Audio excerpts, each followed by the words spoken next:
저는 앞으로 우리 불교개혁 운동이 앞으로 어떻게 나아갈지 방향에 대해서 말씀드리겠습니다. 이것은 저도 처음 이것을 위해서 마련한 것은 아니고요.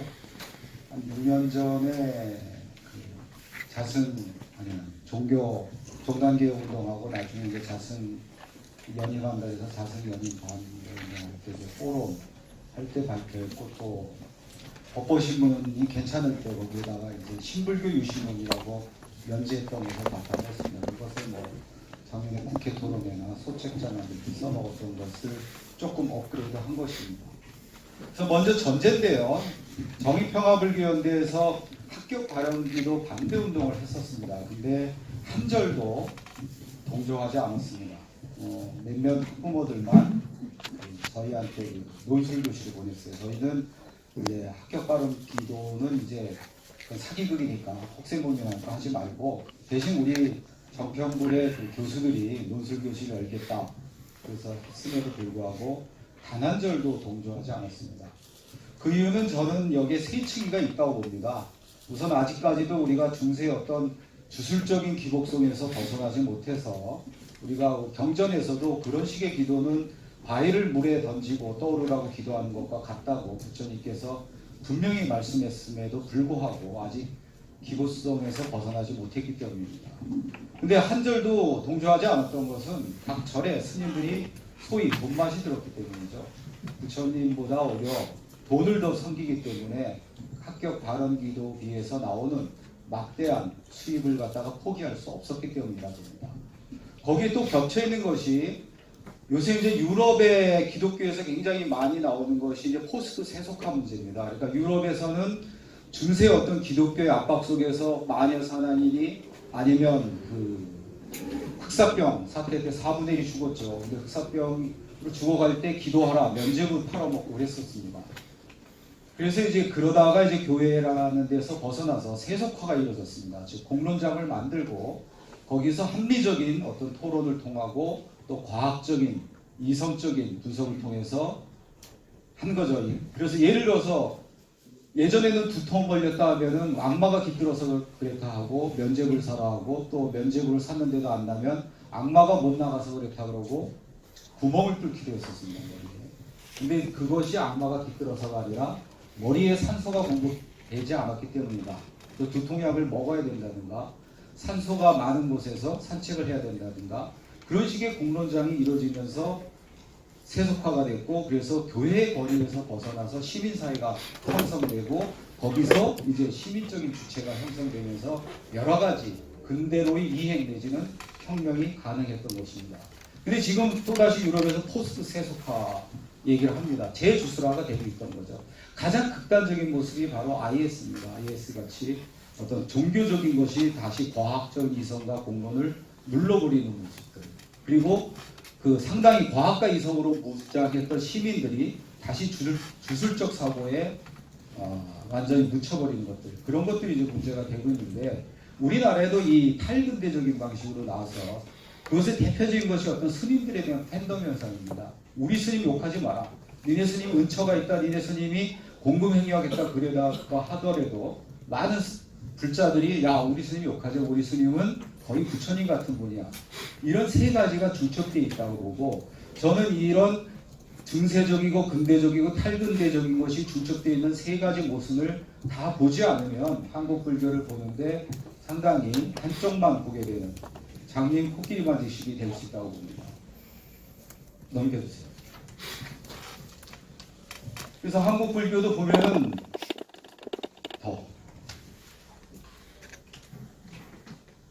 이제 중세적 모순으로는 이제 기복성 지금 말씀드린, 그다음에 이제 가부장적 질서와 폭력. 그래서 비구순, 지금도 저한테 많은 스님들이 좀 괜찮은 스님이라고 생각하는 분까지도 직선제 동의하지만은 비군이 스님들은 빼라 이런 얘기들을 많이 합니다. 여러 가부장적 질서, 또 거기서 난 폭력들이 굉장히 강합니다. 그리고 아직까지도 농경사회에 부합하는 수행체제와 교육 시스템을 갖다가 유지하고 있습니다. 이제 근대적 모순으로 가장 큰 건 이제 자본주의 탐욕을 내면한 거죠.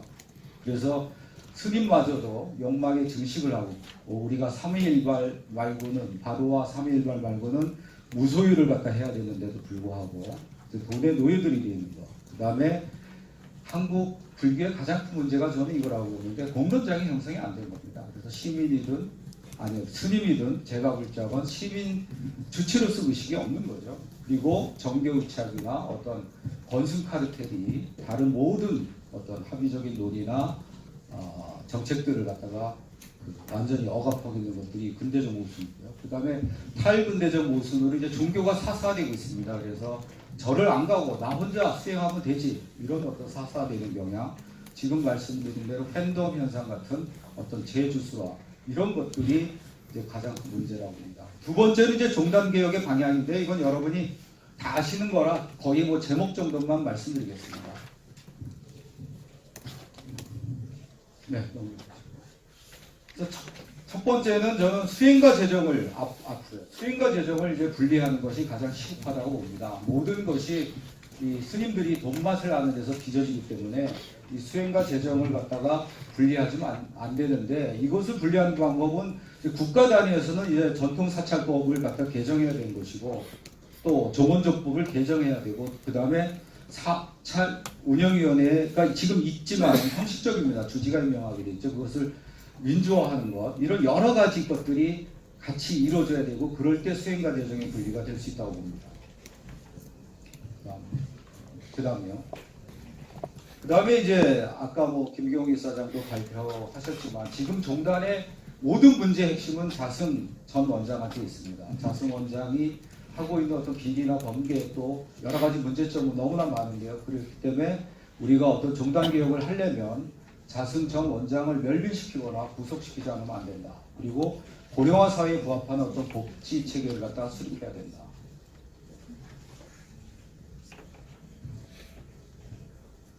그 다음에 이제 스님들의 범계도 지금 임계점을 넘었다고 봅니다. 종단의 문제는 스님들의 범계나 비리가 임계점을 넘었음에도 불구하고 어디다 이제 일부의 스님들이 이렇게 문제를 일으킬 수 있죠. 그러나 지금 일부가 아니라는 것, 대다수라는 것, 그리고 또 문제를 일으킨다고 하더라도 그것이 정화하는 장치가 있으면 괜찮은데 그것을 정화할 수 있는 어떤 견제 시스템, 감 시스템이 전혀 작동하지 않고 참여와 성찰조차도 하지 않는다는 것입니다. 그렇기 때문에 제가 불자까지 포함돼서 진상조사를 하고 그래서 징계하고 참여하고 또 엄정한 어떤 감시 시스템을 갖다 확보하는 것이 필요하다고 봅니다.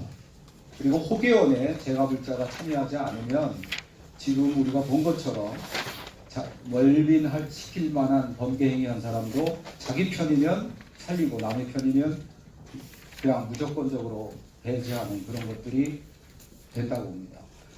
그리고 이제 자승 원장이 이렇게 힘을 쓴 것도 정교 유착 때문이 있고 그 다음에 또 하나는 이 3권 분립을 했음에도 불구하고 그것이 소용이 없었죠. 그것을 이제 3권 분립할 수 있게 맞춰야 되는 것이고 다음으로 넘어가겠습니다. 시간.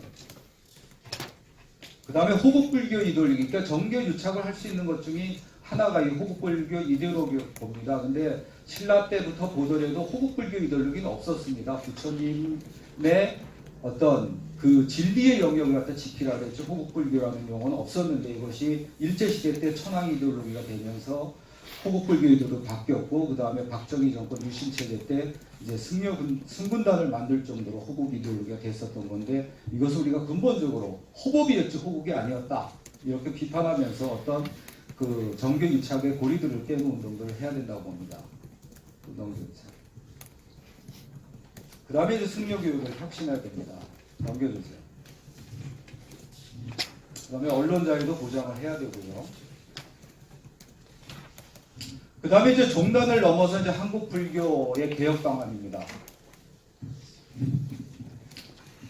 첫째는 지금 잠깐 말씀드린 대로 어떤 불교적 수행하고 이 공론장의 어떤 종합들이 필요하다. 그래서 이 절 그리고 또 절 바깥에 이렇게 우리가 오늘 교육 쪽에 공론장입니다. 이런 공론장들을 많이 만들고 그 안에서 제가 불자건 스님이건 시민적인 주체가 되어야 됩니다. 더 나아가서 시민보살이 되어야 된다고 봅니다. 아까 뭐 김경희 이사장 발표도 잠깐 나왔지만 우리가 바깥에서 뭐 종단 만들할 때 섹터주의에도 빠질 수가 있지만 또 하나는 미국 불교식으로 개인의 수행에만 하게 되면 그것은 큰 어떤 불교적인 효과가 반감이 된다고 봅니다. 그렇기 때문에 이 공론장을 결합하는 것이 상당히 필요하다고 봅니다.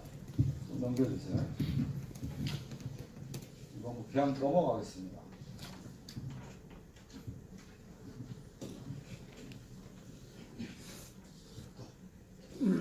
그래서 이제 시민사회를 형성해야 됩니다. 이것도 넘어가겠습니다.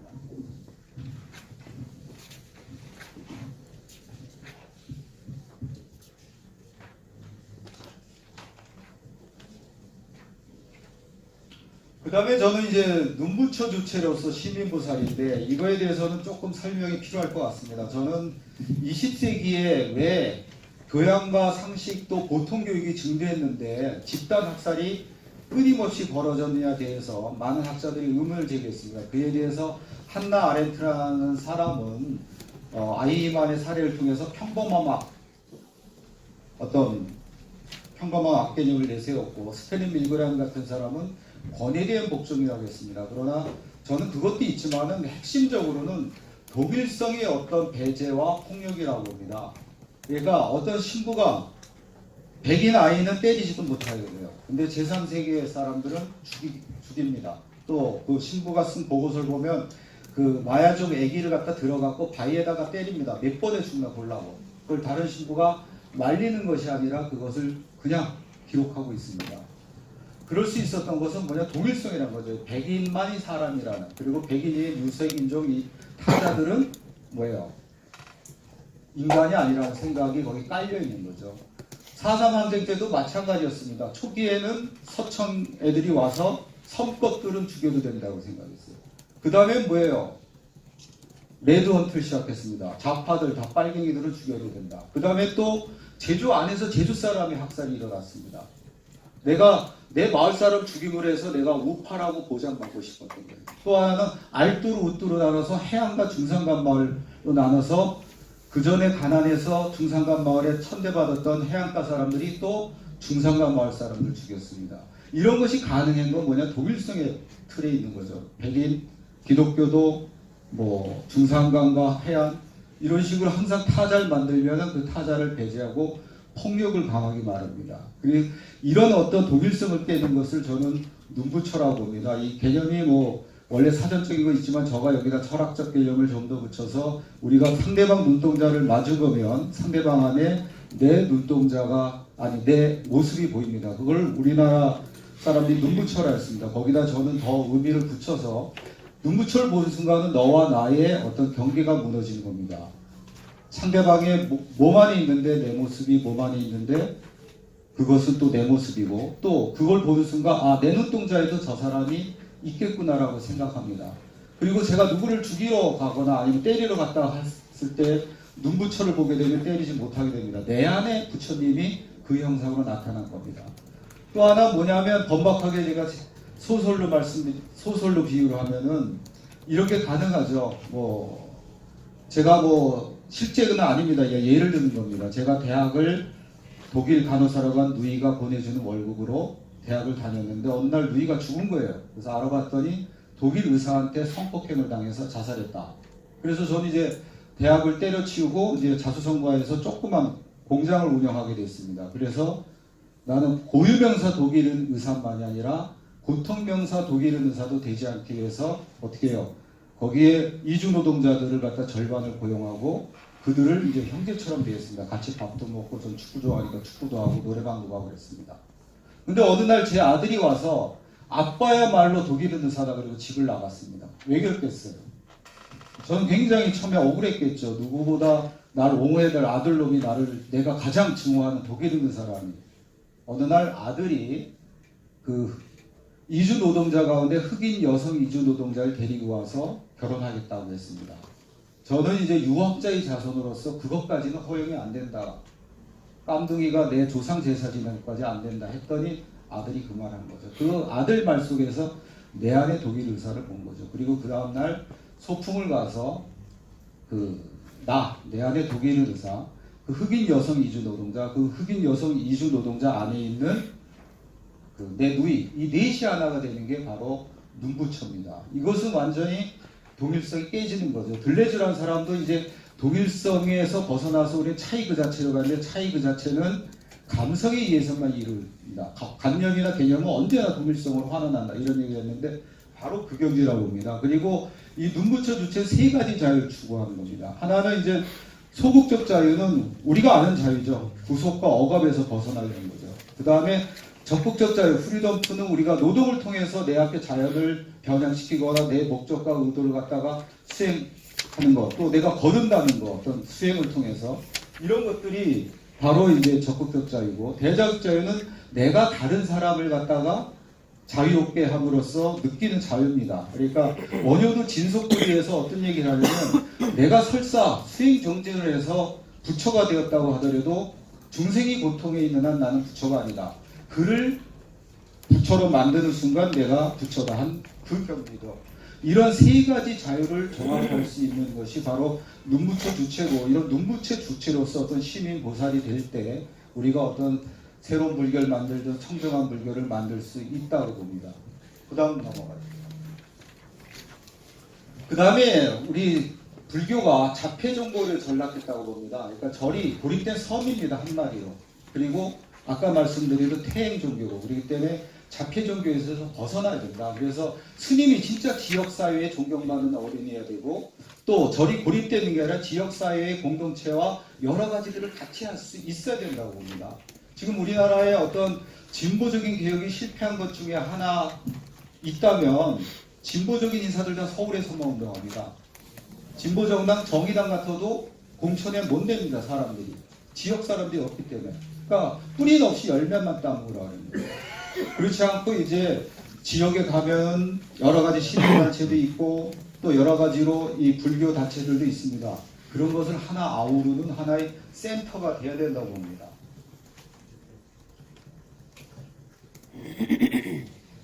또 넘어가요. 그리고 뭐 네 바퀴로 불교 가는 거, 불교는 너무 당연한 것이고요. 아까 얘기도 나왔지만은 지금 스님들이 한 1000명 이상 필요한데 지금 100명에서 200명밖에 지금 못 나옵니다. 그렇기 때문에 앞으로 우리가 아니래도 지금 승려사회는 몰락으로 가고 있다고 봅니다. 그렇기 때문에 스님들이 필요해서도 이제 사부대 중에 함께 가는 그런 불교를 하지 않으면 안 될 상황에 이르렀다고 봅니다. 그 다음에 교리도 재해석이 일어나야 된다고 봅니다. 우리가 부처님 이후에 교리에 대한 재해석이 불교는 없었습니다. 성경은 아까 시민사회를 형성하면서 과학과 결합해서 새로운 해석들이 있었고, 그렇기 때문에 과학시대에서도 기독교는 살아남을 수가 있었습니다. 근데 우리는 부처님 당시에 불교적인 해석에 머물고 있습니다. 그렇기 때문에 저는 이 과감하게 교리에 대한 재해석도 있어야 된다. 그러니까 첫째는 저는 재해석하는 원칙을 봅니다. 연기법에 어긋나냐 어긋나지 않느냐. 그리고 현대 과학과 부합하느냐. 그래서 달라이 라마도 과학과 부합하지 않는 불교는 자기는 버리겠다고 얘기를 했습니다. 그리고 현대 맥락에서 해석을 해야 된다고 봅니다. 그래서 몇 가지만 간단히 말씀드리면, 예를 들어서 제가 4대 강반대운동 할 때 어떤 경상도의 스님이 저한테 그러더라고요. 야, 도법하고 그 수경이 걔네들 고기 먹지? 그래서 먹은 적은 있는 것 같습니다. 그랬더니 그런 것들이 무슨 생명 운동을 해도 그게 중이냐, 그게 불살생을 갖다가 어기는 게, 그런 얘기해서 그 스님한테 제가 대답한 게 그겁니다. 그분들이 개체적 불살생을 했을지는 몰라도 연기적 불살생을 지키기 위해서 그분들은 거의 목숨을 걸고 있는 거다. 그러니까 개체적 불살생은 가능하지도 않고 바람직하지도 않다. 그러니까 예전에 스님들이 미생물도 죽이지 않기 위해서 여순왕을 갖고 다닌 그 정신은 참 바람직하죠. 그러나 지금 제가 호흡하는 이 사이에도 제 앞에 제가 뿜어내는 이산화탄소로 인해서 수많은 생명이 죽어갑니다. 그리고 생명의 정의가 뭐예요? 생명이라는 건 일종의 화학공장입니다. 그래서 다른 생명을 먹이로 취해서 그 에너지로 돌아가는 게 생명입니다. 그러니까 생명성에 뭐가 있냐? 타 생명에 대한 살생이 전제되어 있습니다. 그렇기 때문에 이것은 가능하지도 않고 바람직하지도 않다. 그렇기 때문에 우리가 추구해야 될 건 개체적 불살생이 아니라 연기적 불살생. 그러니까 생명이란 걸 보면은 개체적으로 계속 다른 생명을 죽여요. 리차드 도킨스가 말한 대로 모든 생명체는 이기적 유전자를 담은 생존기계입니다. 그리고 이 유전자의 목적은 딱 하나입니다. 자기 유전자를 늘리는 것. 인간도 이제 그런 속성이 있죠. 그럼에도 불구하고 지구상의 38년 내의 모든 생명체를 보면 연기적으로는 공존을 해왔습니다. 공진화를 해왔습니다.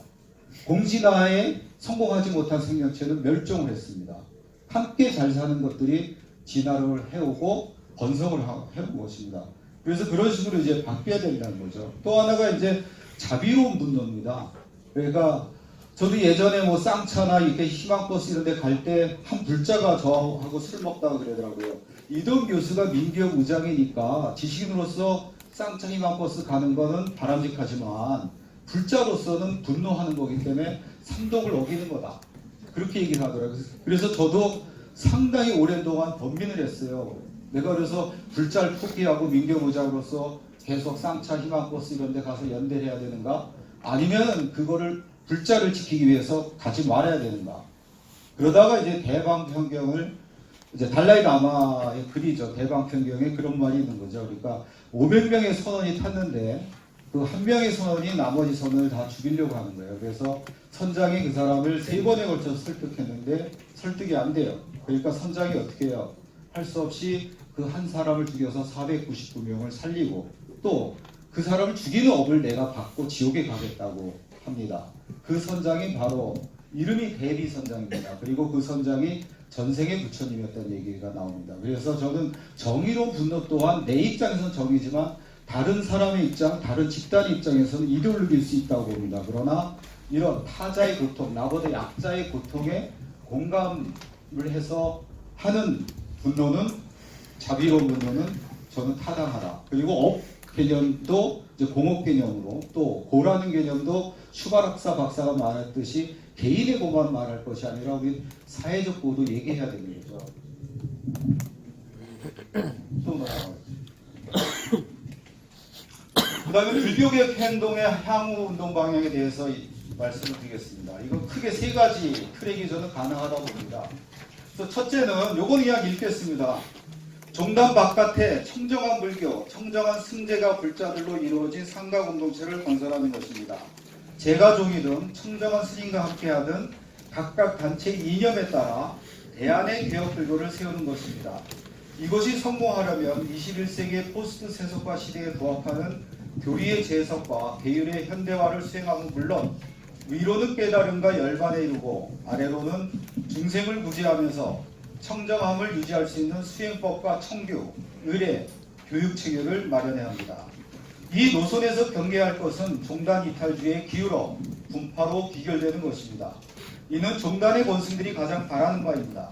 이를 지향하려면 대만이 거사불교 운동을 통하여 승려마저 청정하게 하고 세계에서 가장 모범적인 불교를 수행하고 있는 점을 벤치마킹해야 합니다. 전 예전에 대만에서 세계 불교학대회를 한다고 해서 참석을 했다가 굉장히 충격과 부끄러움을 느꼈습니다. 왜 그랬겠어요? 우리가 불교 국가 몇 나라 안 됩니다. 그 중에서 가장 잘 사는 건 일본이라고 하는데 일본은 이미 세계 불교를 주도하고 있습니다. 여러분이 알다시피. 그리고 스즈키라든지 니시다라든지 세계 철학계에서 인정하는 석학들이 나왔습니다. 근데 우리 불교 어느 정도인지 여러분 보십시오. 진짜 옹물하는 개구리입니다. 대만에 갔을 때 한국 세션이 처음으로 만들어졌어요. 우리가 불교 국가 중에서 일본 다음이라고 하는 거를 불구하고. 그리고 그 한국 세션에 외국 학자가 몇 명 왔겠습니까? 딱 한 명 왔습니다. 근데 지금 전 세계에서 가장 모범적으로 운영되고 모범적으로 지금 위상이 가장 위에 있는 것은 일본 불교도 아니고 대만 불교입니다. 대만 불교도 마찬가지로 스님들이 타락해서 갖고 거사불교 운동이 일어났고 이 거사불교 운동이 성공하면서 스님들도 성찰하고 바뀌게 됐고 지금은 세계 최고의 불교를 건설하게 된 것입니다. 저는 그런 것을 우리가 벤치마킹하는 것이 필요하다고 봅니다. 그 다음에 이제 둘째 얘기했습니다. 인디언들이 비가 올 때까지 기우제를 지내 기우제의 성공률이 100%인 것처럼 종단이 어떻게 하든 관계없이 꾸준히 개혁운동을 전개하는 것입니다. 이때 운동의 목표는 2가지입니다. 하나는 자승전 총무원장을 정점으로 한 번승 카르텔의 해체입니다. 자승전 총무원장의 퇴출이 없는 한 번승 카르텔의 유지와 이들에 의한 범죄와 비리는 반복될 수밖에 없습니다. 이를 위해 반자승 전선을 확고히 구축하고 반자승 연대를 꾸려나가야 합니다.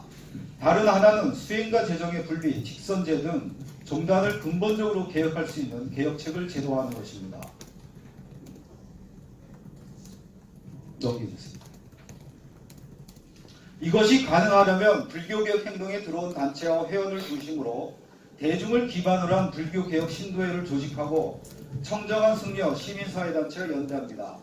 지금의 한국 현실에서 냉철하게 돌아보아야 하는 것은 대다수의 승려들이 범죄와 타락을 다반사하여 청정한 스님들이 극소수이며 승려들의 위, 의식 수준, 개혁에 대한 의지와 실천력이 바닥이어서 재가불자들로 하여금 끊임없이 실망감을 주지만 그들을 대안 세력으로 만들지 않고서는 종단의 개혁이 불가능하다는 딜레마입니다. 이 딜레마를 해결하려면 청정한 승려들을 교육하고 조직하는 것이 필요합니다. 계속 청정한 승려들과 소통하면서 함께 연대할 수 있는 길을 모색하는 가운데 공론장을 형성하여 개혁에 대한 공유, 교육, 조직화 방안, 운동의 전략과 전술에 대한 합의 등을 추진해야 합니다.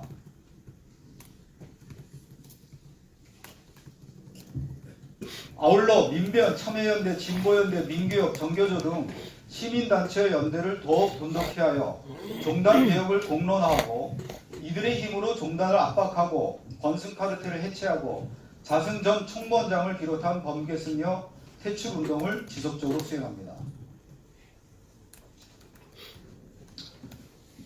불교개혁 행동은 존속시키되 정치운동, 언론 및 홍보운동, 담론운동, 교육운동 등 기능별로 체계합니다.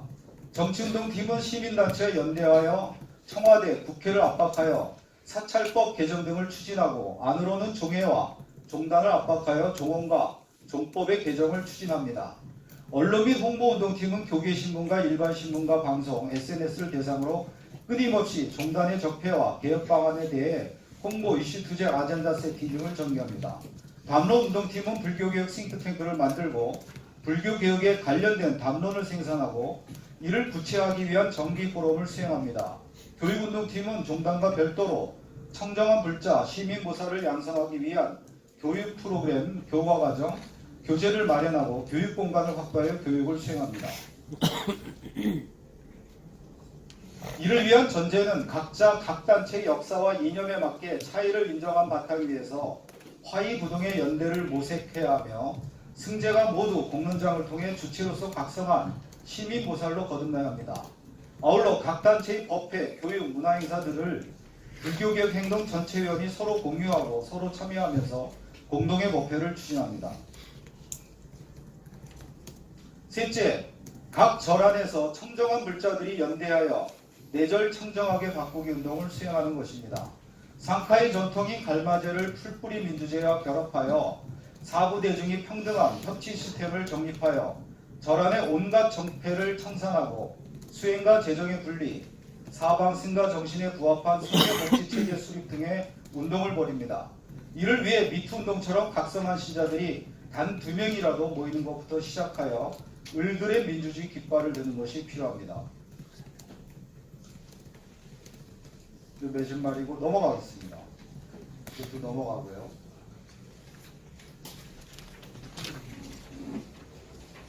넘어가겠습니다.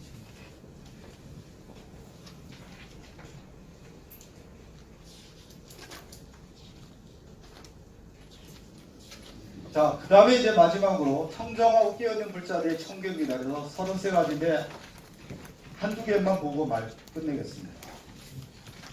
뭐 이거 불자 본연의 길은 뭐 이거 다 할 거고요. 그 다음에 넘어가시죠. 그래서 진리에 대한 헌신과 개발에서 이웃종교의 진리도 인정하며 살겠습니다. 세상의 보통을 위한 모든 생명이 서로 뭐 이런 식으로 불자들의 어떤 청교들이 33가지인데요. 이게 필요합니다. 이상입니다.